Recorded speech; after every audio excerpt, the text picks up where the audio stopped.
poşet 5 lira biliyor musun? Değil mi? Buyurun. Tulumbalak mı oradan? Tulumba.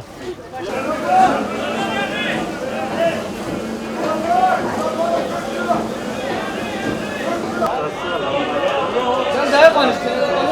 Ne de konuş dayı. Ha gel de dayı. Dayı.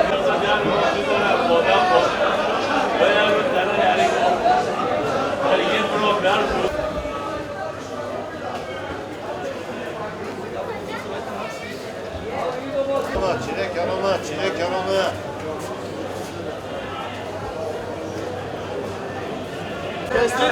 Buyurun. Adına indirim var burada buyur.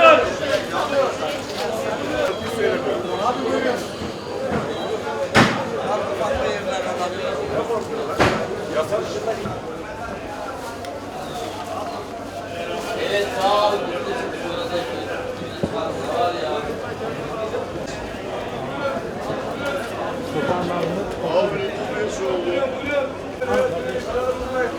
Ama isteyelim böyle Allah. Çilek güzel ama 20 lira. Bak şöyle.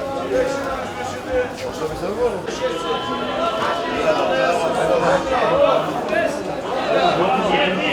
Ramazan bereket ayıdır. İşlerin de açılmasını da umuyoruz. Çok şükür de iyidir şu anda. Bir sıkıntı yok. Herkes için yani Ramazan mübarek gün.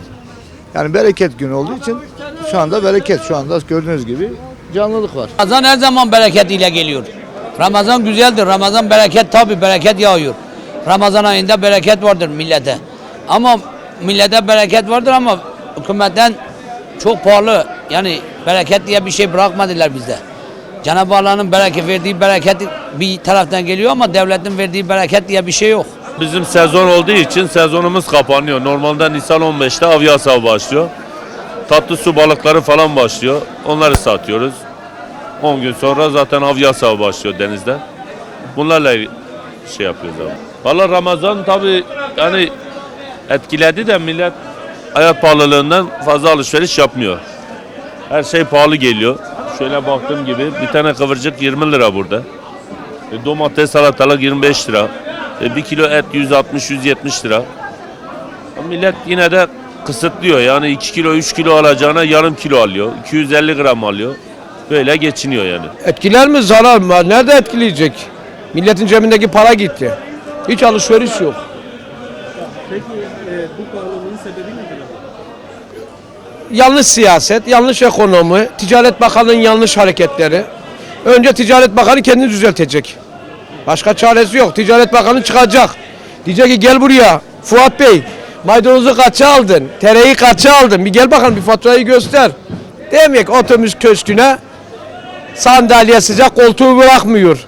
Koltuk belası diyor ya Kemal Sunal'ın, koltuğu bırakmıyor. Sonunda koltukla delirecekler. Ramazan 11 ayın sultanı Ramazan, bereketli ay dediğimiz Ramazan ayı ne yazık ki bereketlenen hiçbir şey kalmadı. Bir tane kıvırcık 15 lira. 1 kilo sivri biber 40 lira. Bu insan bunu nasıl alsın? Bir domates 20-25. Yani bereket diye bir şey yok. Ve bunu ben asla şeye bağlamıyorum. Bunu kişilere bağlanıyor bunlar. Bunun sebepleri kişilerdir. Böyle bir sıkıntıyla karşılaştık bu sene. Bu sene biliyorsunuz Türkiye genelinde hava çok soğuk geçti. Havanın soğuk geçmesi doğal olarak bizim sektördeki fiyatları etkiledi.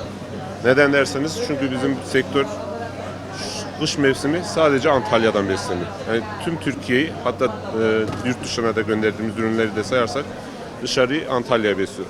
Antalya'da da soğuk çok olduğu için bu sene daha uzun sürdü diğer senelere göre. Uzun sürdüğü için ürünleri mesela seracılar 3 günde alacağı yerde 5-6 veya 1 haftada aldılar. Öyle ara boşluğu girdi. O yüzden dolayı fiyatlar biraz yüksek bu sene. Ramazan'dan öncesine göre tabii biraz daha satışlarımız yükselişli. Mecbur yiyor millet, yapacak bir şey yok.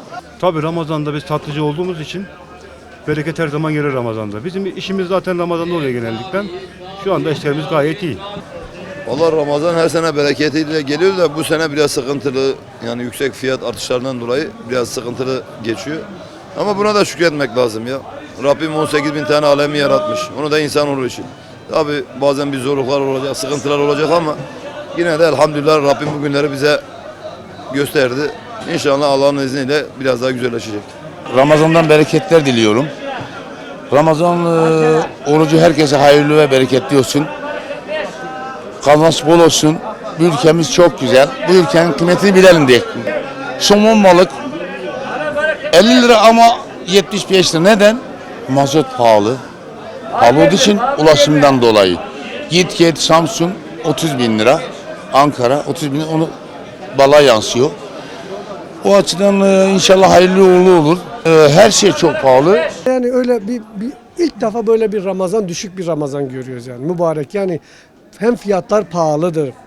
Her gün zam geliyor. Her gün zam geliyor. Bunlar yani hiç kimse bundan memnun değildir, açık söyleyeyim yani. Yani hiç memnun değil. Bunu söyleyeyim size yani.